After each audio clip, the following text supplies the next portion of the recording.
Assalamualaikum warahmatullahi wabarakatuh.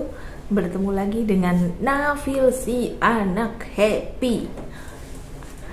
Hari ini aku mau cerita tentang pengalaman melepas anak sekolah untuk pertama kali. Jadi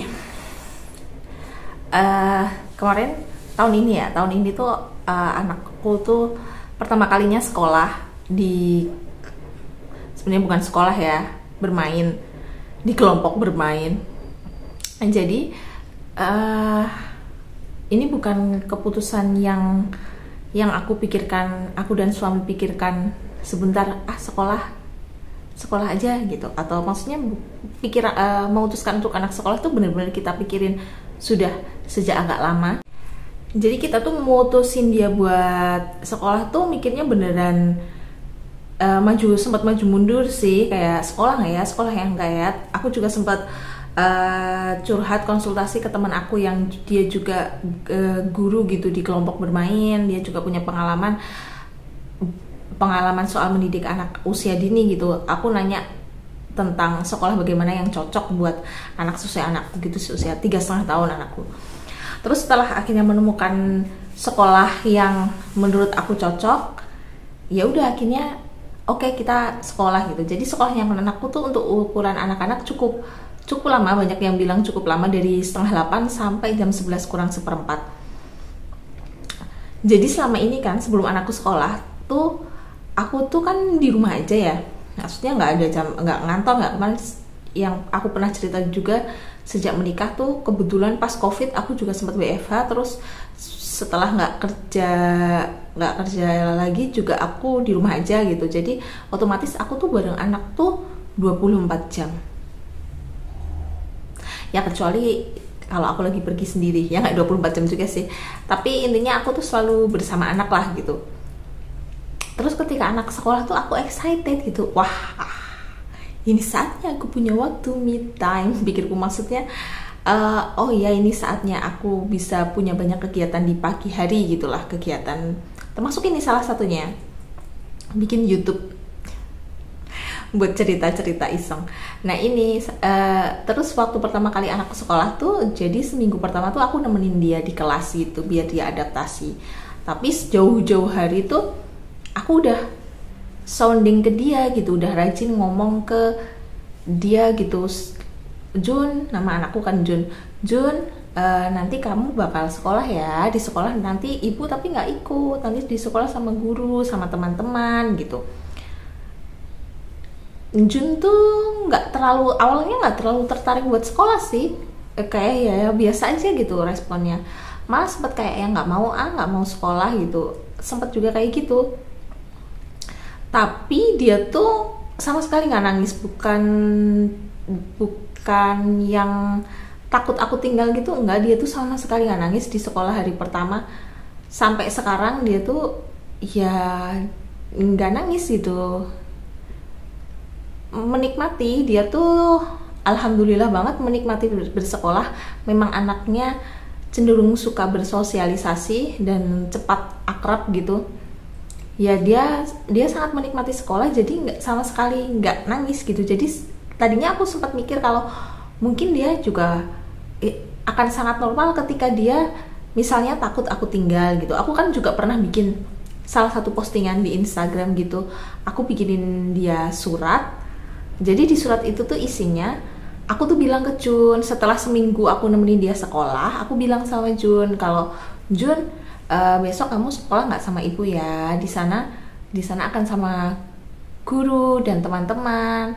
Tapi meskipun ibu nggak nemenin Jun sekolah, ibu tuh selalu ada di hati Jun. Dan di situ tuh Junnya sempat agak nangis dan marah ya, karena dia kira karena setelah seminggu sekolah sama aku, dia ngiranya aku juga bakal nemenin dia terus gitu.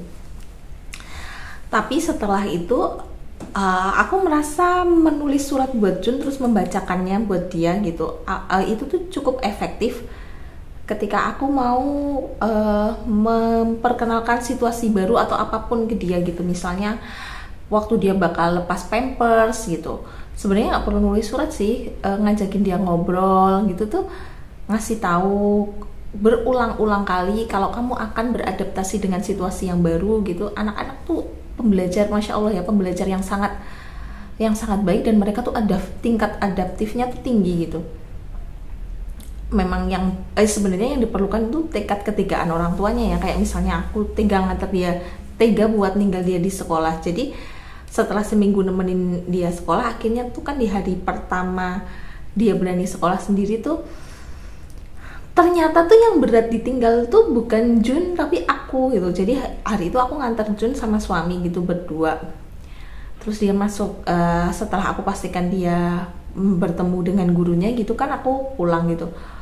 Jadi aku tuh masih nunggu di gerbang sekolah gitu tuh, di depan sekolah itu lama sama suami gitu. Kita ngintip-ngintip dari celah-celah gitu, ngeliatin dia lagi apa, dia lagi senam, dia mau ikut senam nggak ya gitu.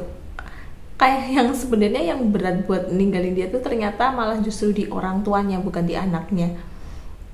Ini tuh pengalaman yang baru pertama kali aku rasain ya seumur hidup ya, karena anakku baru itu satu itu. Ternyata pengalaman pertama meninggalkan anak di sekolah itu tuh juga sesuatu yang sangat berkesan buat aku gitu. Pertama kalinya aku merasa sedih, kayak khawatir apakah dia akan baik-baik saja, tapi kemudian aku juga mikir penjagaan yang paling baik kan Gusti Allah ya. Jadinya aku selalu buat biar ya Allah semoga Jun baik-baik di sekolah. Dan aku juga memastikan buat ini penting banget ya menurutku, memastikan buat mendapat sekolah yang sesuai dengan visi dan misi kita sebagai orang tua, biar kita juga ninggalin dia di sekolah tuh kayak ya kita tenang gitu, jadinya kita menjalani hari kan nggak yang khawatir. Dan pastinya ini butuh ini ya, lihat-lihat dulu sekolah-sekolah deket. Dan kalau untuk anak KB, anak PAUD, aku prefer buat nyari sekolah yang deket rumah sih. Jadi kalau misalnya tiba-tiba butuh apapun, kayak deket gitu aja nyamperinnya. Jadi setelah nunggu cukup lama itu, aku dari di pintu gerbang, aku pulang tuh, sepanjang jalan pulang aku tuh nangis dong, sedih banget, kayak yang aduh sedih ya, ternyata terpisah dari anak. Padahal jamnya tuh nggak lama loh dia sekolah ya, maksudnya buat anak-anak cukup lama, tapi kan buat kita juga ya cuma 3 jam gitu. Aku nangis itu tuh sampai rumah gitu, masih bener-bener di hari pertama itu berat banget. Dan belum jamnya pulang tuh aku udah ke sekolah.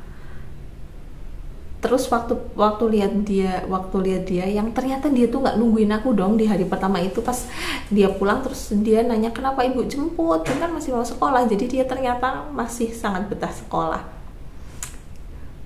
Dia malah pengennya pulang sampai sore katanya. Karena di sekolah itu alhamdulillah dia merasa senang, dia cocok dengan gurunya, dia senang dengan teman-temannya, dia suka dengan lingkungan sekolahnya.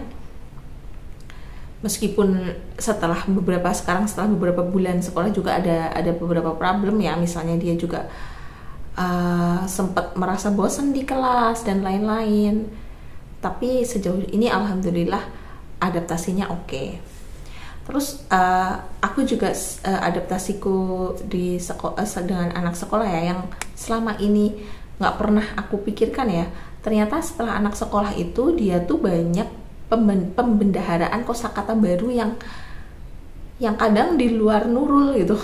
Ya maksudnya gini, selama ini kan Jun kan di rumah cuma sama aku sama suami gitu, bertiga, dan otomatis apa yang banyak kata-kata yang dia tahu itu semuanya bersumber dari kami gitu. Emang di lingkungan dia sering bermain juga di kompleks, tapi kalau di kompleks kan teman-temannya jauh lebih besar ya, dan dia tuh cenderung cuman ikut-ikutan aja gitu bermain. Kalau di kelas itu kan benar-benar teman seumuran, dan ada baru pertama kali ini kan dia juga punya guru gitu. Aku tuh beberapa kali mendapat pertanyaan dari Jun seputar sekolah itu tuh cukup membuatku berpikir ya, bingung untuk menyederhanakan kata begini. Kalau berbicara dengan anak-anak kan ada seninya juga ya. Kalau aku berbicara dengan Jun itu aku mencoba buat tidak menganggap dia seperti anak kecil, tapi aku mencoba menyederhanakan kalimat biar dia tuh memahami gitu. Misalnya suatu hari dia tuh nanya, ibu, kata bunda gurunya, ada neraka, apa sih namanya, apa sih neraka itu gitu. Aku yakin gurunya ini sebenarnya juga nggak yang ceritanya bukan sesuatu yang terus surga neraka gitu, enggak, pasti mungkin ini bagian dari cerita aja gitu. Nah itu ditanyain Jun dong ke aku gitu. Jujur li aku bingung mau menjawab apa ya neraka itu gitu. Nah kalau ketika aku bingung atau aku selalu bilang sama Jun, ibu belum paham, ibu belum tahu, ibu belajar dulu ya, ibu pelajari dulu ya, nanti kalau ibu udah paham, ibu bilang ke Jun, ibu jelasin ke Jun. Untungnya anaknya mau memahami gitu, kalau ibunya juga bukan Wikipedia otaknya ini yang sangat terbatas ini. Terus nih salah satu yang juga ternyata tuh kalau anak sekolah itu, aku nggak tahu ya kalau anak-anak lain, tapi di anakku tuh dia tuh jadi beberapa kali tuh sakit, jadi gampang sakit. Ini sejak dia sekolah dari Juli, Agustus, September ini ya, atau berarti dari Juli, Agustus, September 3 bulan dia tuh udah ke dokter 3 kali gitu, bener-bener ke dokter 3 kali. Aku ngerasa ya setiap bulan berarti ke dokter. Aku sharing juga sih ke banyak ibu-ibu lain, orang tuanya anak-anak temennya Jun.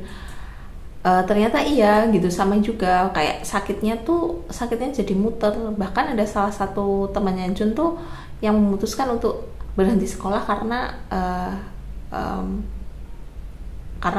beberapa kali sakit sih, dan orang tuanya pengen anaknya tetap sehat gitu. Ya aku juga setuju sih itu untuk anak yang, apalagi anak yang punya adik dan adiknya masih di golden age ya, belum 3 tahun gitu, jadi pasti adiknya juga ikut ketularan gitu. Itu maksudnya pertimbangan masing-masing orang tua ya. Ini ini menurutku salah satu yang harus dipertimbangkan juga sih. Jadi anak seusia itu ya KB gitu, padahal di sekolahnya Jun tuh di kelas tuh nggak banyak anak ya, cuman 15 apa ya, 15, apakah itu termasuknya banyak? Aku juga ada juga kan yang sekelas 8 gitu, tapi ada juga yang lebih dari 15. Nah di Jun tuh sekelas 15-an anak. Itu tuh ya namanya anak-anak, ada satu batuk gampang banget nularnya gitu. Dan sekarang aku juga ngajarin ke Jun buat lebih mandiri dan lebih menjaga kesehatan. Ini juga PR banget sih, kayak buat dia bisa rajin cuci tangan sebelum makan, terus kayak menjauh atau menghindar ketika ada teman yang batuk, dan ketika dia batuk juga ya udah kita di rumah aja misalnya kayak gitu. Ya ternyata anak sekolah tuh banyak adaptasinya ya, dari sisi anak dan dari sisi orang tua. Suatu yang dulu pas sebelum Jun sekolah tuh aku tidak memikirkan itu. Kayak ya udah, yang penting Jun sekolah aku bisa menyambi pekerjaan yang lain. Nah, aku mikirnya dulu cuman itu, tapi ternyata enggak. Ternyata ada banyak yang menyertainya gitu. Ada banyak hal yang menyertai sekolah yang harus dipertimbangkan. Nah, terus sekarang alhamdulillah Jun udah yang ini bulan keempat ya. Di bulan keempat ini alhamdulillah sehat. Salah satunya tuh juga aku tuh ngasih dia beberapa vitamin, dan yang paling penting itu istirahat sih. Kayak misalnya pulang sekolah itu dia makan siang terus tidur siang gitu. Istirahatnya tuh harus cukup, malam juga istirahatnya harus cukup. Kayak tidur, dia kan harus bangun pagi, berarti malam harus tidurnya harus cukup, harus panjang gitu. Yang karena dulu juga kayak masih pas 3 bulan awal ini kan masih kayak penyesuaian banget ya, kayak tidurnya juga belum terlalu, masih agak amburadul, karena sebelum sekolah tuh Jun tidurnya cukup malam ya, kadang jam 11, kadang setengah 11. Sekarang alhamdulillah tidurnya udah jam 9 tuh udah tidur, jadi ketika dia bangun jam 6, setengah 6 kadang bangun gitu tuh dia tidurnya udah cukup. Itu sih ternyata menyenangkan anak sekolah itu, meskipun banyak banyak juga hal yang harus kita pelajari sebagai orang tua, tapi ternyata anak sekolah itu juga menyenangkan. Awal-awal emang sedih banget yang kayak aku cerita tadi, dia tinggal, tapi ketika melihat anaknya seneng, anaknya happy, ya itu menyenangkan. Tapi tetap harus selalu dievaluasi ya. Aku tuh selalu sepulang sekolah tuh aku selalu nanya sama Jun kayak yang, Jun tadi happy nggak sekolah? Jun tadi bermain sama siapa? Tadi bekalnya dimakan sendiri atau sama teman? Aku selalu nanya yang kayak gitu. Apakah dia selalu mau bercerita? Oh tentu saja tidak. Kadang ditanyain, dijawabnya Jun lupa. Jun tadi nggak bermain, ya kan nggak mungkin padahal nggak bermain. Kadang dia tuh kalau ditanya nggak jawab atau Jun lupa gitu. Tapi giliran nggak ditanya nanti dia cerita sendiri. Itu sih namanya juga bocil. Itu pengalaman pertama aku melepas anak sekolah. Aku mau kasih tips untuk orang tua yang mau nyokolahin anak ya. Yang jelas yang pertama harus menemukan sekolah yang tepat sesuai visi misinya orang tua. Nggak perlu mahal, sekolah yang tepat tuh menurutku juga nggak melulu sekolah mahal ya. Sekolah yang sesuai banyak juga kok, sekolah yang nggak mahal tapi guru-gurunya lingkungan sekolahnya itu tuh baik juga banyak. Memang harus yang pertama kali dilakukan orang tua tuh memang harus survei ya. Survei tuh nggak cuma datang ke sekolah tapi juga nanya-nanya ke orang tua yang anaknya sekolah di situ, misalnya di sekolah di situ gimana, reviewnya gimana, itu tuh, atau nyari-nyari di Google juga reviewnya. Beneran deh kalau sudah menemukan sekolah yang tepat, semuanya insya Allah akan lebih mudah. Yang pertama memang orang tuanya dulu yang harus benar-benar mempertimbangkan sekolah yang tepat yang mana, yang sesuai dengan minat anak juga. Kan beda-beda ya, ada yang Montessori, ada yang Calistung, atau ada yang macam-macam. Tapi kayaknya kalau buat KB PAUD kebanyakan belum boleh diajarin Calistung, ya nggak sih? Dan yang jelas anak tuh sebelum anak sekolah tuh juga anak lebih baik buat dimantapkan dulu tentang kemampuan dia makan, biar dia tuh kalau makan sehat kan tubuhnya sehat, jadi nggak gampang sakit gitu loh, ya sih. Menurutku sih itu sih, aku cuma mau cerita pengalaman pertama kali anak sekolah. Terima kasih ya sudah mendengarkan. Assalamualaikum.